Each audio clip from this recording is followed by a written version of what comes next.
नमस्कार। आज हम कुछ सोर्सेज को देख रहे हैं जो हैशटैग रेस्ट आरफा खानूम हैशटैग पर बात करते हैं और ये हैशटैग ऑनलाइन काफ़ी चला है पिछले कुछ वक्त में। हाँ, काफी चर्चा में रहा है। तो चलिए इन सोर्सेज के हिसाब से समझते हैं कि इसके पीछे की कहानी क्या है, मतलब असलियत क्या बताई जा रही है। हमारा मकसद है कि इन दस्तावेजों में जो जानकारी है उसे आपके सामने रखें। बिल्कुल, देखते हैं क्या निकल कर आता है। तो सबसे पहली बात, और शायद सबसे अहम भी, जो इन सोर्सेज से पता चलती है वो ये है कि हैशटैग रेस्ट आरफा खानूम हैशटैग का कोई कानूनी आधार नहीं बताया गया है। अच्छा, मतलब कोई लीगल बेसिस नहीं? हाँ, इसे साफ तौर पर एक ऑनलाइन ट्रोलिंग कैंपेन कहा जा रहा है।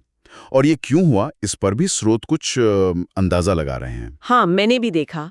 वो शायद आरफा खानम शेरवानी की कुछ पोस्ट्स की वजह से। हाँ बिल्कुल, स्रोत यही बताते हैं भी शायद उनकी कुछ हालिया पोस्ट्स, जैसे वो गजा और कश्मीर पर जो उन्होंने लिखा था, मतलब युद्ध विरोधी बातें, उनका एक कोट भी दिया गया है, no mother should have to bury her child for a war she never started. हाँ, ये वाला कोट। तो सोर्सेज का कहना है कि शायद इसी तरह की बातों से कुछ लोग नाराज हुए, ट्रोल्स वगैरह, और उन्होंने फिर ये हैशटैग चलाना शुरू कर दिया। और यहाँ ये जोड़ना भी जरूरी है, जैसा कि जानकारी है, कि ये कोई पहली बार नहीं हुआ है उनके साथ। अच्छा।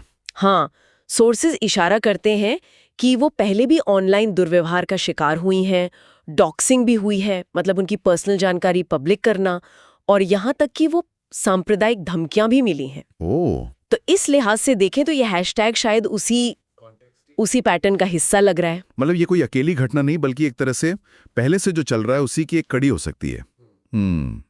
ये तो है इंटरेस्टिंग है कि स्रोत इसे ऐसे दिख रहे हैं। क्या है कि आरफा खानम शेरवानी के खिलाफ किसी भी कोर्ट से कोई अरेस्ट वारंट जारी होने का कोई सबूत नहीं है। कोई सबूत नहीं है। नहीं, ना ही किसी भरोसेमंद न्यूज एजेंसी ने, जैसे रॉयटर्स है या एपी है, उन्होंने भी उनकी गिरफ्तारी की कोई खबर नहीं दी है।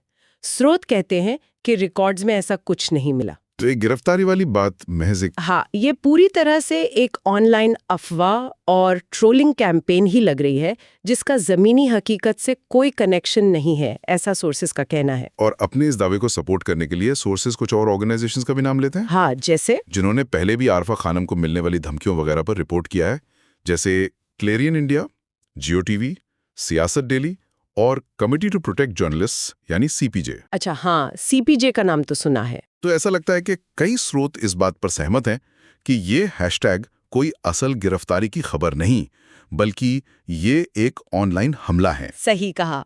तो अगर हम इन सभी सोर्सेज का निचोड़ देखें तो बात यही निकलती है कि फिलहाल ये गिरफ्तारी का दावा सिर्फ एक हैशटैग है, इसमें कोई सच्चाई नहीं मिली है। और ये पूरा मामला हमें एक जरूरी बात भी सिखाता है, जैसा कि सोर्सेज इशारा करते हैं कि ऑनलाइन जो भी जानकारी मिलती है, खासकर जो थोड़ी इमोशनल हो या विवादित लगे, उसे वेरीफाई करना कितना जरूरी है। हाँ, ये तो बहुत जरूरी है आजकल। बस सोशल मीडिया पर कोई हैशटैग चल रहा है तो उसी को सच मान लेना ये ठीक नहीं है, भ्रामक हो सकता है। ये वाकई एक अहम बात है। और इसी सावधानी के लिए स्रोत कुछ सलाह भी देते हैं।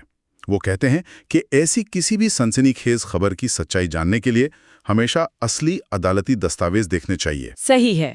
या फिर जो स्थापित न्यूज एजेंसीज हैं जैसे रॉयटर्स, एपी, उन पर भरोसा करना चाहिए। सोशल मीडिया ट्रेंड्स जानकारी दे सकते हैं, पर उन्हें आंख बंद करके सच मानना खतरनाक हो सकता है। बिल्कुल। और आखिर में ये स्रोत हमें एक सोचने वाली बात भी देते हैं कि देखिए, ऑनलाइन दुनिया में कोई भी कहानी, कोई नैरेटिव कितनी तेजी से बनता है और फैलता है। हाँ, बहुत तेजी से। जबकि उसकी असलियत क्या है, जमीनी हकीकत क्या है, उसे कंफर्म करने में टाइम लगता है।